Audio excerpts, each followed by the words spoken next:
Belfort terpaksa harus kehilangan pekerjaan yang ia gemari, dan istrinya terpaksa harus menjual cincin perkawinannya agar dapat menghidupi keluarganya pada masa Belfort di PHK. Namun, Belfort tak pernah menyerah begitu saja. Ia tak larut dalam kesedihan, justru perbanyak mencari solusi, lalu ia mencari pekerjaan baru di koran. Hal itu bukannya membuat Belfort kapok, malah mencari berbagai cara untuk tetap bisa mendapatkan keuntungan dari bisnisnya. Sampai suatu saat, Jordan Belfort terpaksa kehilangan semuanya karena Belfort divonis kasus penyelewengan keuangan dan Belfort mendekam di jeruji besi. Halo teman-teman, balik lagi bersama saya Ulfa Lutfiana di program acara Ngopi, ngobrolin film. Buat sobat bisnis hack, jangan lupa like, subscribe, dan nyalakan tombol notifikasi. Kalian pernah tahu nggak sih pialang saham itu apa? Pialang saham itu seorang penghubung antara investor dengan bursa saham. Profesi ini mendapatkan uang dari komisi transaksi yang dilakukan oleh pembeli saham. Ya, mirip-mirip agen asuransi gitu deh. Tapi yang ini produknya dalam bentuk saham. Nah, kalian percaya nggak sih kalau ada orang yang super duper kaya raya hanya karena ia menjadi pialang saham? Hah? Masa bisa? Bisa banget. Film ini berjudul The Wolf of Wall Street. Film ini menceritakan kisah Jordan Belfort, seorang pialang saham yang merintis karirnya dari nol. Ia baru saja lulus kemudian diterima kerja di Wall Street. Jordan sangat tampak lugu, hingga ada salah satu senior pialang saham bernama Mark mengajaknya untuk makan bersama kemudian berbagi cerita perihal seluk-beluk para pialang saham yang sukses. Belfort sangat tertarik mendengar cerita tersebut. Mark menceritakan bahwa ketika berani masuk Wall Street, kita juga harus menanggung beban risiko perihal tekanan kerjaan yang luar biasa. Tidak peduli dengan apa yang terjadi di hidup kita.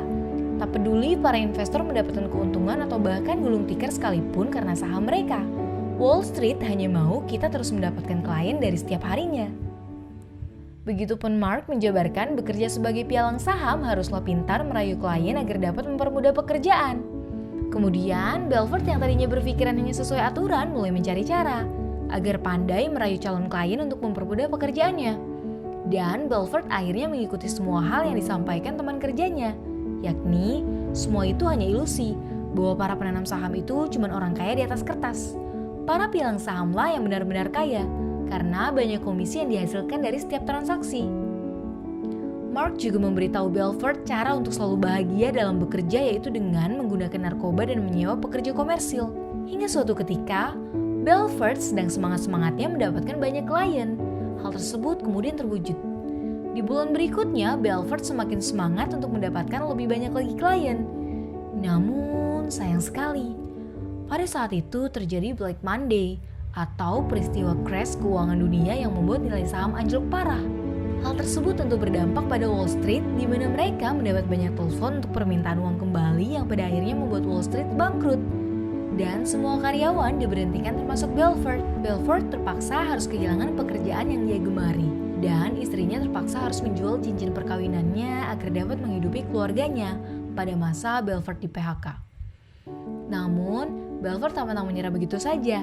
Ia tak larut dalam kesedihan, justru perbanyak mencari solusi, lalu ia mencari pekerjaan baru di koran. Lalu, istrinya menunjukkan bahwa ada loker pialang saham di Long Island. Lalu Belfort dengan mobil mewahnya langsung menuju ke sana. Dari sinilah kesuksesan kedua Belfort dimulai. Setelah Belfort sampai, ia langsung diinterview dan diterima kerja. Berkat kalimat manis Belfort berhasil menarik banyak klien. Hari demi hari, Belfort memiliki keuntungan yang cukup besar. Tidak peduli kepada siapa yang memberi harapan palsu bagi masyarakat yang kurang pintar yang mengadu untung di bursa saham tersebut. Hingga suatu ketika, ada salah satu karyawan yang kantornya bersebelahan dengan Belfort.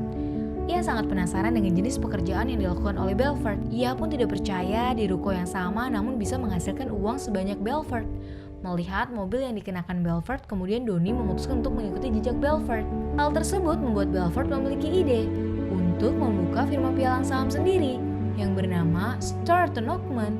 Dengan menyewa gudang seadanya, Belfort juga merekrut orang-orang yang jauh dari kata pandai, namun mau belajar. Dari mulai bandar narkoba sampai orang-orang yang terlalu jenius pun ia rekrut. Belfort sengaja merekrut mereka karena tidak akan kerepotan perihal pembagian hasil dan lain-lain. Hingga Belfort berhasil menjadikan karyawannya menjadi pialang saham yang profesional. Yang awalnya bermula dari sewa garasi hingga semakin besar dan memiliki kantor sendiri.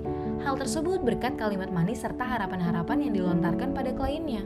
Kian hari usaha Belfort semakin berkembang pesat. Ia tak cepat puas dengan jerih payahnya dan ingin bisnisnya semakin besar. Hingga segala cara Belfort tempuh, seperti selalu mengadakan pesta di kantor agar karyawan tetap semangat bekerja. Kecanduannya terhadap narkoba agar ia selalu semangat meraih impiannya yang lebih besar. Juga kecintaannya pada wanita yang membuatnya bercerai dengan istrinya. Belfort terus menghamburkan uang hasil jerih payahnya hingga ia memutuskan untuk menikahi Naomi, wanita super cantik, harta melimpah yang sudah lama ia incar. Hal tersebut membuat Belfort semakin semangat untuk mengembangkan usahanya lebih besar lagi. Belfort selalu membuat terobosan baru agar ia dapat menghasilkan banyak uang lagi, tidak memperdulikan cara yang Belfort gunakan secara ilegal ataupun melanggar hukum. Awalnya semua memang berjalan baik. Usaha Belfort juga semakin berkembang. Kegigihannya untuk menemukan cara agar idenya terus mengembangkan usahanya tak pernah padam. Belfort terus mengupayakan seluruh tenaganya untuk perusahaan yang ia ciptakan. Hingga suatu ketika, Belfort bertambah kaya. Begitupun dengan teman-teman kerjanya. Mereka tak berhenti menghambur-hamburkan uang hingga suatu ketika, Belfort dibawa ke kantor polisi. Namun saat dilakukan penyelidikan tidak ada barang bukti yang cukup kuat untuk menyatakan Belfort ditahan. Belfort kembali bebas, namun dalam pengawasan polisi. Hal itu bukannya membuat Belfort kapok, malah mencari berbagai cara untuk tetap bisa mendapatkan keuntungan dari bisnisnya. Sampai suatu saat, Jordan Belfort terpaksa kehilangan semuanya karena Belfort divonis kasus penyelewengan keuangan dan Belfort mendekam di jeruji besi.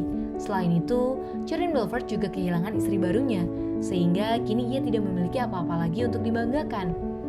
Poin inspiratif pada film ini yakni ambil sisi positif dari karakter Belfort yang tangguh. Meskipun ia mengalami masa yang sangat sulit sekali, patut dicontoh banget nih. Apalagi masa pandemik seperti ini sangat sulit sekali menyentabilkan emosi kita. Namun dengan film ini kita diajak untuk cepat melupakan keterpurukan dan fokus mencari solusi atas apa yang telah terjadi.